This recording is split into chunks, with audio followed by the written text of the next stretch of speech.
रजनी को बचपन से ही पेंटिंग का बहुत शौक था। वो हमेशा से ही पेंटर बनना चाहती थी, पर उसके माँ और पिताजी ने उसको कभी भी इस चीज के लिए सपोर्ट नहीं किया और उसकी शादी नीरव से हो गई। नीरव रजनी को बहुत प्यार करता था, पर रजनी हमेशा चुपचाप ही रहती। वो इस शादी से खुश नहीं थी। वो ये शादी नहीं करना चाहती थी। उसे तो हमेशा से पेंटर जो बनना था। अपने इस सपने को वो नहीं पूरा कर पाई, इसलिए वो हमेशा उदास रहती थी। रजनी, बहुत ही बढ़िया फिल्म लगी है, कल देखने चले? नहीं जी, कल मुझे बहुत काम है, मैं नहीं जा पाऊंगी। अच्छा तो कोई बात नहीं, संडे को चलते हैं। देखिए, मुझे फिल्म देखना पसंद नहीं है। आपको जाना है तो चले जाइए। नीरव को मना करके रजनी वहाँ से चली जाती है और अपने बैग को खोलकर उसमें बंद पड़े ब्रश और कलर्स को देखकर रोने लगती है।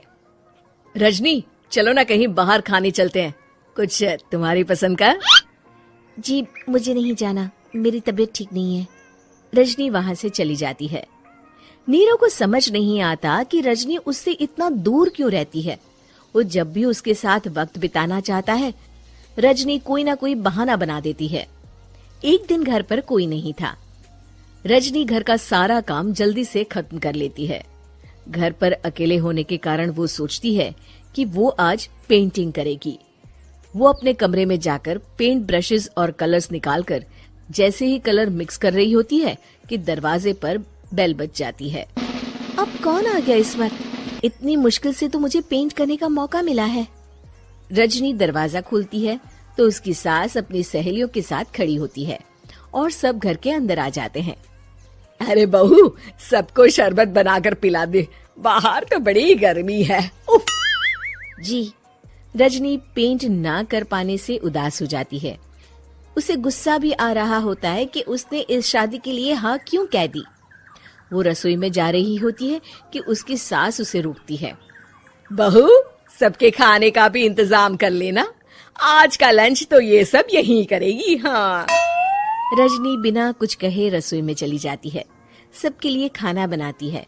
सब खाना खाते हैं और रजनी घड़ी देखती है कि ये सब कब जाएंगे ताकि वो अपनी पेंटिंग कर सके।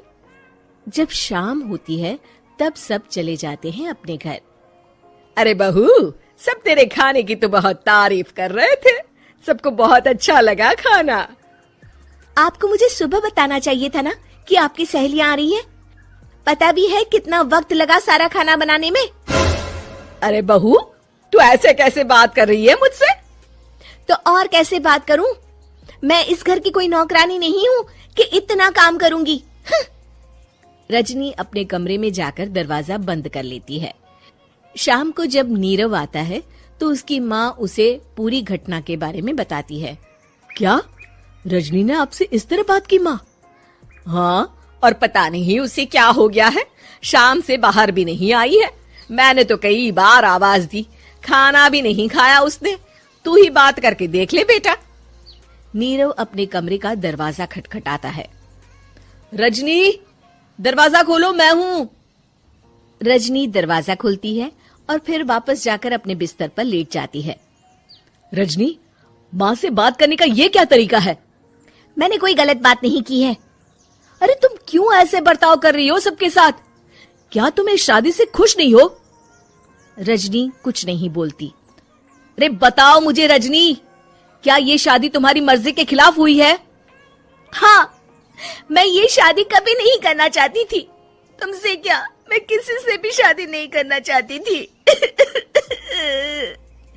रजनी रोने लगती है। चुप हो जाओ रजनी, बताओ मुझे, तुम क्यों नहीं करना चाहती थी शादी? रजनी बेड के नीचे से अपने पेंटिंग्स, कलर्स, ब्रश, पेपर्स निकालती है। इतने में उसकी सास भी कमरे में आ जाती है। ये देख रहे हो, ये थे मेरे सपने।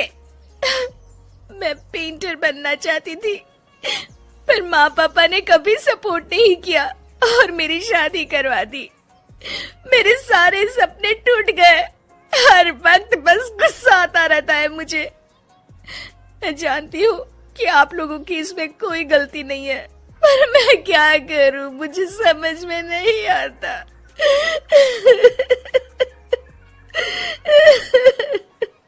रजनी फूट फूट कर रोने लगती है। मुझे माफ कर दीजिए, आप दोनों के साथ मैं बहुत बुरा बर्ताव कर रही हूँ। अरे रजनी बेटा चुप हो जाओ तुम। नीरव पानी लेकर आता है। ये लो पानी पियो और शांत हो जाओ। रजनी पानी पीती है और उसकी सास पेंटिंग्स देख रही होती है। अरे नीरव, हमें तो पता ही नहीं था कि हमारी बहू कलाकार है। अरे कितनी अच्छी पेंटिंग्स बनाई है, देखो तो। ये वाली तो मैं अपने कमरे में ले जाऊंगी। आपको ये पेंटिंग्स अच्छी लगी? अच्छी नहीं, बहुत अच्छी लगी। और तुमने हमें बताया क्यों नहीं? तुम जब चाहे पेंटिंग कर सकती हो रजनी। हम तुम्हारे सपनों को पूरा करने में तुम्हारा पूरा साथ देंगे। हाँ बेटा, हम कला की कद्र करते हैं। हम कलाकार तो नहीं, पर मुझे गर्व है कि मेरी बहू एक कलाकार है। रजनी, नीरव और सास तीनों हंस पड़ते हैं।